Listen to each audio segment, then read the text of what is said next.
ನಮಸ್ತೆ, ನಾನು ಡಾಕ್ಟರ್ ಸೌಪರ್ಣಿಕಾ, ಸ್ತ್ರೀ ಹಾಗೂ ಬಂಜೆತನ ತಜ್ಞೆ, Samyam fertility and medical centre, Chandapura. ಇವತ್ತೇನಾಯ್ತು ಅಂತಂದ್ರೆ, ನನ್ನ ಕ್ಲಿನಿಕ್ಗೆ ಒಬ್ರು ಪೇಷಂಟ್ ಬಂದಿದ್ರು.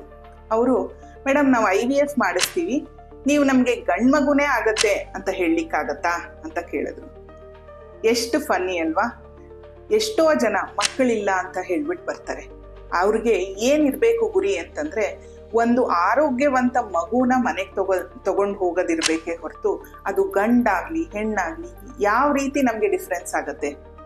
ಅದೇ ರೀತಿಯಲ್ಲಿ ನಾವು ಯಾವಾಗ IVF ಮಾಡ್ತೀವಿ, ಯಾವ ವೀರ್ಯಾಣು ಅಲ್ಲಿ XX ಇದೆ, ಯಾವ ವೀರ್ಯಾಣು ಅಲ್ಲಿ XY ಇದೆ ಅಂತ ಯಾವುದೇ ರೀತಿಯಲ್ಲೂ ಕಂಡುಹಿಡಿಲಿಕ್ಕಾಗಲ್ಲ.